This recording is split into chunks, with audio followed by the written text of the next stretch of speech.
ବିଛଣାରେ ଶୋଇକି ଏହି ଗୋଟିଏ ମନ୍ତ୍ର 3 ଥର ପଢ଼ି ଦିଅନ୍ତୁ। ଗ୍ୟାରେଣ୍ଟି ଦେଉଛି 10 ମିନିଟ୍ରେ ସେ ନାରୀ ତୁମ ପାଖକୁ ଆସିବ। ଯାହା ଚାହିଁବେ ତାହା କରିବ। ହଁ ଫ୍ରେଣ୍ଡସ୍, ଆପଣ ସମସ୍ତଙ୍କର ଇଚ୍ଛା ଥିବ ସୁନ୍ଦରୀରୁ ସୁନ୍ଦରୀ ଝିଅ ବା ସୁନ୍ଦରୀ ବିବାହିତା ନାରୀକୁ ପଟେଇବା ପାଇଁ, ପଡ଼ିଶା ଘର ସୁନ୍ଦରୀ ଭାଉଜକୁ ପଟେଇବା ପାଇଁ, ତାଠାରୁ ନିଜର ମନ ମୁତାବକ କାମ ହାସଲ କରିବା ପାଇଁ। କିନ୍ତୁ ଇଏ ଏତେ ସହଜ ନୁହେଁ। ଏଥିପାଇଁ ଆଜିର ଏହି ଭିଡ଼ିଓଟିରେ ମୁଁ ଆପଣଙ୍କୁ ଶିଖାଇବି ଏମିତି ଏକ ମହାଶକ୍ତିଶାଳୀ ବଶୀକରଣ ମନ୍ତ୍ର। ଏହି ମନ୍ତ୍ରକୁ ଆପଣ ବିଛଣାରେ ଶୋଇକି 3 ଥର ପଢ଼ିବା ମାତ୍ରେ ଯେଉଁ ଝିଅ ପଟୁନଥିଲା ସେ ଝିଅ ଆପଣଙ୍କ ପ୍ରେମରେ ଦିବାନୀ ହେଇଯିବ। ପାଗଳି ପରି ଆପଣଙ୍କୁ ଭଲ ପାଇବ। ଯେଉଁ ବିବାହିତା ନାରୀ ବା ପଡ଼ିଶା ଘର ଭାଉଜ ଆପଣଙ୍କୁ ଭାव ଦେଉନଥିଲା ସିଏ ହାତ ଧରିକି ଘରକୁ ଡାକିବ। ଯାହା ଚାହିଁବେ ତାହା କରିବ। ଆପଣ ଭାବୁଛନ୍ତି କି ବିଛଣାରେ ଶୋଇକି ଆପଣ କିପରି ମନ୍ତ୍ର ପଢ଼ିଲେ ଝିଅ ପଟେଇ ପାରିବେ, ନାରୀ ମୋହିନୀ କରିପାରିବେ? ଆଜ୍ଞା ହଁ, ଇଏ ସତ। ଆମର ତନ୍ତ୍ରଶାସ୍ତ୍ରରୁ ମୁଁ ଆଜି ଆପଣଙ୍କ ପାଇଁ ଏମିତି ଏକ ସହଜ ଘରୋଇ ବଶୀକରଣ ନେଇ ଆସିଛି, ଯାହାକୁ ଆପଣ କରିଦେଲେ କେଉଁ ବି କୁଆଁରୀ ଝିଅ ବା ବିବାହିତା ନାରୀକୁ ଅତି ସହଜରେ ପଟେଇ ପାରିବେ। ତାଠାରୁ ନିଜର ମନ ମୁତାବକ କାମ ହାସଲ କରିପାରିବେ। ଏହି ବଶୀକରଣ କରିବା ପାଇଁ ଆପଣଙ୍କୁ କୌଣସି ପ୍ରକାର କଷ୍ଟ କାମ କରିବାକୁ ପଡ଼ିବନି କିମ୍ବା କିଛି ବି ପଇସା ଖର୍ଚ୍ଚ କରିବାକୁ ପଡ଼ିବନି। ଆପଣ ନିଜ ଘରେ ବସି ବସି ସୁନ୍ଦରୀରୁ ସୁନ୍ଦରୀ ଝିଅ ବା ସୁନ୍ଦରୀ ଭାଉଜକୁ ପଟେଇ ପାରିବେ। ତାଠାରୁ ନିଜର ମନ ମୁତାବକ କାମ ହାସଲ କରିପାରିବେ। ନମସ୍କାର ଫ୍ରେଣ୍ଡସ୍, ଓଡ଼ିଆ ଫଣ୍ଡା ଚ୍ୟାନେଲକୁ ଆପଣମାନଙ୍କୁ ସ୍ୱାଗତ। କେତେଥର ଏମିତି ହେଇଥାଏ କି ଆପଣ ଯେଉଁ ଝିଅକୁ ଭଲ ପାଉଛନ୍ତି ସେ ଝିଅ ଆପଣଙ୍କୁ ଭଲ ପାଏନି, ଆଉ ଆପଣ ତା ପଛରେ ଗୋଡ଼େଇ ଗୋଡ଼େଇ ଥକିଗଲେଣି, ନିଜର ସବୁ ସମୟ ସାରି ସାରିଲେଣି, କିନ୍ତୁ ସେ ଝିଅକୁ ପଟେଇ ପାରୁନାହାନ୍ତି।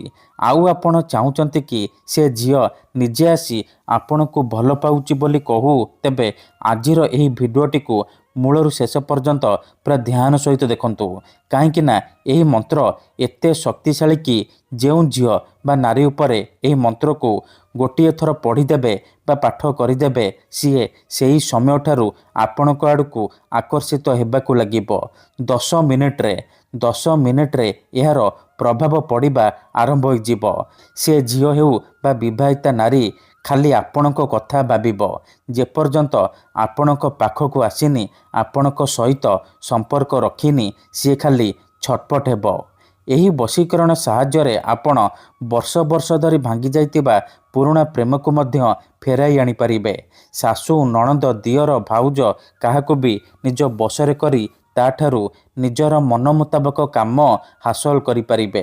ତେବେ ଏହି ବଶୀକରଣ କରିବା ସବୁଠାରୁ ସହଜ।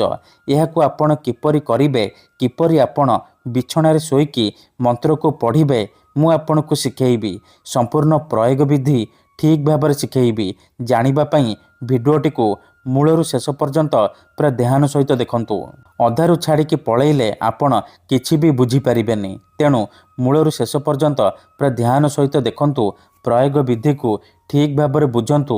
ତାପରେ ଆପଣ ଏହି ବଶୀକରଣ କରିବା ପାଇଁ ଯିବେ। ବିଧିଟି ଜାଣିବା ପୂର୍ବରୁ ଯଦି ଆପଣ ଆମ ଚ୍ୟାନେଲକୁ ନୂଆ ଆସିଛନ୍ତି, ତେବେ ଦୟାକରି ଚ୍ୟାନେଲକୁ ସବସ୍କ୍ରାଇବ୍ କରି ପାଖରେ ଥିବା ବେଲ୍ ଆଇକନ୍କୁ ମଧ୍ୟ ଦବାଇ ଦିଅନ୍ତୁ। ଯାହାଦ୍ୱାରା ଆମେ ଯେଉଁ ବି ଭିଡ଼ିଓ ଅପଲୋଡ଼ କରିବୁ ସର୍ବପ୍ରଥମେ ଆପଣ ଦେଖିପାରିବେ ଆଉ ତା'ର ଲାଭ ପାଇପାରିବେ। ମନେ ରଖନ୍ତୁ, ଏହି ବଶୀକରଣ ବିଧିକୁ ଆପଣ କେଉଁ ବି ବାରରେ କରିପାରିବେ, କିନ୍ତୁ ଯେବେ ବି କରିବେ ରାତିରେ ଶୋଇବା ପୂର୍ବରୁ କରିବେ। ନିଜ ବିଛଣାରେ ଶୋଇକି ମନ୍ତ୍ରକୁ 3 ଥର ପଢ଼ିବେ। ପ୍ରଥମେ ଆପଣ କ'ଣ କରିବେ, ଯେତେବେଳେ ଶୋଇବା ପାଇଁ ଯିବେ ଭଲ ଭାବରେ ହାତ ଗୋଡ଼ ମୁହଁ ଧୋଇକି ନିଜର ବିଛଣା ଉପରେ ପୂର୍ବ ଦିଗକୁ ମୁଣ୍ଡ କରିକି ଶୋଇପଡ଼ିବେ। ତାପରେ ଆଖି ବନ୍ଦ କରିକି ସେହି ଝିଅ ବା ନାରୀକୁ ମନେ ମନେ ଭାବିବେ। ତାର ମୁହଁକୁ ନିଜ ମନରେ ଭାବିବେ। ତାପରେ ଏହି ମନ୍ତ୍ରକୁ 3 ଥର ପଢ଼ିବେ। ମୋହେ ମୋହେ ମନ୍ତର ଫୁକ୍, ଆମୁକ ହୋ ବସ୍ମେ ମେରେ, ନଜର ସେ ଯାଏ ନା ଚୁକ୍।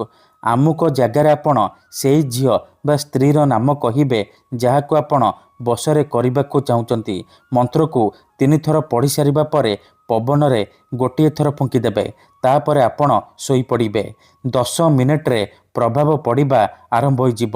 ସେ ଝିଅ ବା ନାରୀ ଆପଣଙ୍କ ଆଡ଼କୁ ଆକର୍ଷିତ ହେବାକୁ ଲାଗିବ। ଧନ୍ୟବାଦ।